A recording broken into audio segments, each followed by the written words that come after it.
Hey guys, welcome back to the BAK podcast. We got Brooke here. And Alam. And I'm Kylie, and we're gonna hop right into our episode for today. So we had Holden Caulfield from Catcher in the Rye send us some updates about his current school situation, and he just wanted some advice on it. So Alam, can you play the audio that you have from Holden for us? I forgot to tell you about that. They kicked me out. I wasn't supposed to come back after Christmas vacation on account of I was flunking 4 subjects and not applying myself and all. They gave me frequent warnings to start applying myself, especially around midterms when my parents came up for a conference with old Thermer, but I didn't do it. So. See, Holden, that's where you're going wrong. I personally do think that you do have the intelligence to not constantly get kicked out of each of these schools. Personally, I do think you are a smart guy. You just gotta actually apply yourself like all these teachers are advising you to. And based on your past schooling history, definitely this is a problem that has been reoccurring throughout each school, because this is the 4th school that you have been kicked out of. So I think you definitely need to work on getting the motivation and putting effort into your school even when you don't want to, because you seem to be very smart, but I don't know if you're trying to hide the fact that you are, or if just the lack of application is pushing you down this path. Actually, guys, Holden sent in this conversation with his teacher as well when he was asked why he had flunked out of so many schools in the past as well. If I'm not mistaken, I believe you also had some difficulty at the Wooten School and at Elkton Hills. He didn't say it just sarcastic, but sort of nasty, too. I didn't have too much difficulty at Elkton Hills, I told him. I didn't exactly flunk out or anything. I just quit, sort of. Why? See, Holden, once again, you're just being a little too lazy. You gotta try a little more if you actually want to get somewhere and stay at a school. I don't know if that's what you want, but it's probably what you need, and you can't just sort of quit when something gets hard. You gotta push through, Holden. Come on. Along the lines of Holden, you being an intelligent guy and everyone realizing that you are actually intelligent, but you just don't put effort into showing it to anyone. Stradlater, he, towards the end of your stay at Penn C, asked you to write a composition for him to turn in because he knew you were a good English writer. But so that just shows that you are actually intelligent. And then when you wrote it, you didn't care enough to write what he asked you to. Any thoughts on that? I think Holden really wanted to almost prove to himself that he could do it, but he also wanted to prove to Stradlater that he can't be pushed around. So this is shown because Holden did write the paper, but not exactly about what Stradlater wanted him to. And instead of writing about a room or something that gives symbolism, Holden decided to write about his brother's baseball bat. So Alon? Yeah, well, obviously, it wasn't what his friend wanted. It wasn't the right course of action, but I feel like maybe this was Holden's way of getting out the repressed feelings of his brother. Yeah, I was going to say, that story. what are your guys' thoughts on why he ended up not writing about what the house and the things? Because he did say something descriptive, but then he was I wrote something descriptive for you. Holden was I wrote something descriptive for you. Why does it matter? And then Charlotte was it's about a bleeping glove. Yeah. Mm-hmm. But what are your guys' thoughts on why he ended up writing about his brother, and why do you think that? I think Holden has been moved from school to school and hated it and just been avoiding his feelings the whole time, and this way he had an opportunity to express all the things he appreciated and loved about his brother through this essay. And when Stradlater complained about it and was talking about how it's trash and it's not what he wanted. That really struck a nerve with him, I bet.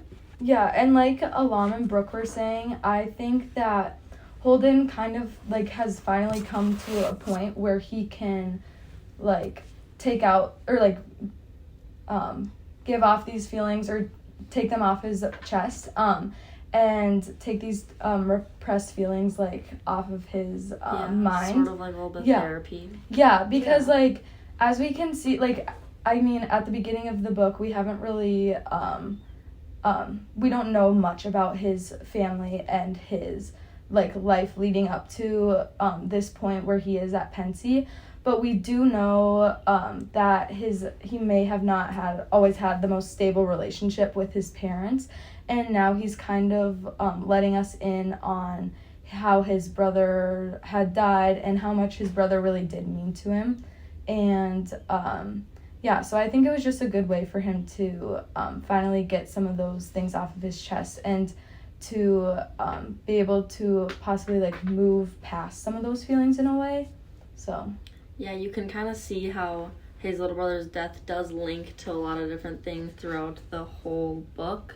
Like it just keeps popping up, like how much he loved his brother and how intelligent and like such a good angel kid he was, and then it just kind of like links to different scenarios throughout the whole entire book and about his like personality and how much it contributes to the person he is today. Definitely. I think Holden has a lot of repressed anger and emotion, and it comes out in the way he speaks about his peers and the way he speaks to everyone, his frequent cursing, and that essay was really necessary for him to write.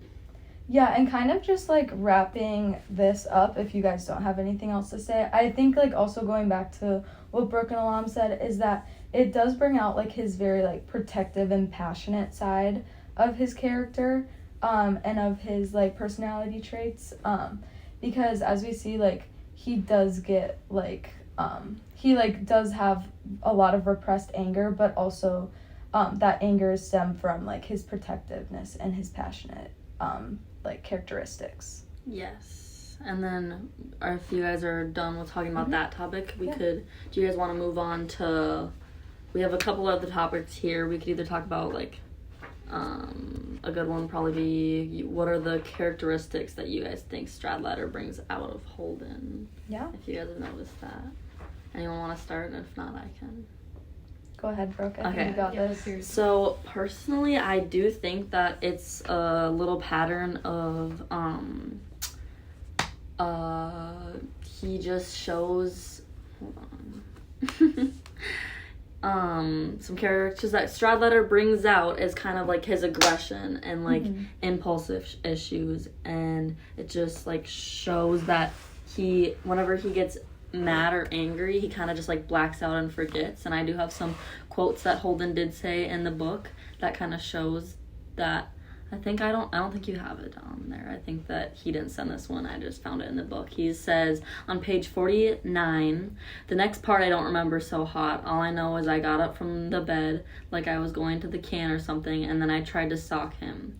And that was right after Stradlater got back from hanging out with Jane, and he was pretty angry about that, and that brought out an aggression thing. But he said like how he doesn't remember so hot, like he's just so impulsive that he just blacks out and doesn't even remember, he just does it. Yeah, and I also think that argument with Stradlater, during the whole affair, he was acting very childish. Like he was calling him names, he was fighting very messily, and I think that might stem from the fact that Jane, the girl that Stradlater was going out on a date with, was someone from Holden's past, his childhood. And it might sort of represent the time where he could just innocently and happily enjoy things like a game of checkers and, you know, just hanging out with his neighbor. And he was so upset at the fact that Stradlater might have, you know, done something with her. And it just unlocked this inner child rage. Yeah, and to kind of give like some more context too, like Stradlater didn't Holden say that Stradlater asked him to write this paper like while he was on the date with Jane? Is that how it went? Yeah. Yeah, okay. So just like I think also, going on back to the paper a little bit that he wrote, once Stradlater got back, he read the paper that Holden wrote for him, and just was like, this is not what I asked you to, like, write, and, like, which is, yeah, like, that's true, but, and then Holden, like, out of anger, ripped up the paper, Yes. and Yeah, so, that do was you another guys, impulsive thing. do you guys think that was because, like, his anger about his brother, like, in that, like, sentimental, like, and, like, heartfelt paper he wrote, and, like, Stradlater didn't like it, or was it about, Stradlater going on a date with Jane? I've thought about this before. I do think that it wasn't exactly directed towards, like, the anger or, like, sadness over his little brother, because when Stradlater was like, oh, this is a terrible, like, composition, it's not what I wrote about, he wasn't directing the, like, negativity towards his younger brother. Mm-hmm. It was more just directed towards the fact that, like, Holden just didn't listen to what he said at all. And I do think that then the anger from Holden probably came from the protectiveness over Jane, because he did just come from that little date with her, and Stradlater was being dry with, like, because wasn't Holden, like, asking a bunch of, like, questions, like, how was it, like, did you say anything about me, and he was just like, oh, like, just being super short with him, and then he was like, oh, did you give him my, like, did you, like, say hi to her for me, and he was like, yeah, and then Holden was like, bull crap, you did, like, I'm sure he didn't, and stuff. So I do think it was more towards, like, about his protection of Jane than Allie. Yep. And Stradlater, he was also being really cheeky about it. He was like, I can't say anything. And I think in the book and what he sent in, it said that he was, like, smiling and sort of insinuating that, you know, he had gone further with Jane, knowing that Which just that would ticked bother him off. him. Yeah, because set him over the edge. Yeah, and, like, also, like, the fact that Stradlater and Jane were hanging out in, whose car was it, did he say? A teacher's car. Yeah, a teacher's car, like, Yeah, where Holden and Stradlater had once done, like, a two-man in, like, before he knows, like, what Stradlater does, like, with the girls he brings into that car.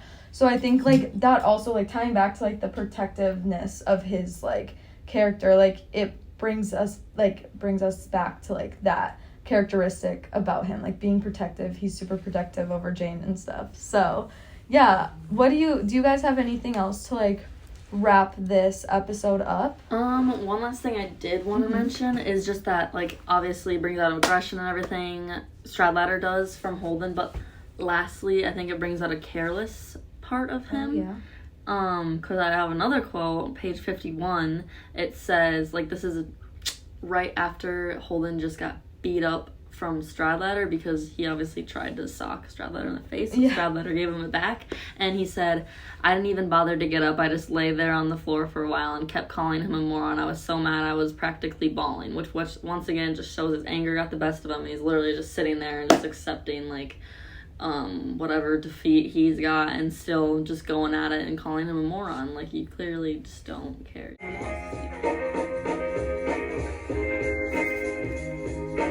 Welcome back from the intermission, you guys. Shout out to our sponsors, HelloFresh and Mr. Metlock from Lakeville, Minnesota. Okay, so getting back to our issue with Holden. Holden, when you were leaving your school, you know, you were crying, you were emotional, but still, you yelled, sleep tight, you morons, and called your classmates bastards. I feel like in this time you're showing a lot of impulsivity. Yeah, sure. Yeah. And maybe just lack of responsibility and, you know, holding yourself accountable. Instead of leaving in the middle of the night and hiding from your problems, I say you face them head on. When you have issues with people, it's pretty cowardly. When you have an issue with people, you have to let them know. You have to communicate your feelings. Otherwise, how do you expect them to know what you're feeling? Yeah? Yes, well said, Alam. So, Holden, I think that this is all that we have for you today. I hope that some of this was helpful for you and that you're doing all right. So, thanks for listening. That's all the time we have in the podcast. We'll see you guys in the next episode. Bye! Bye!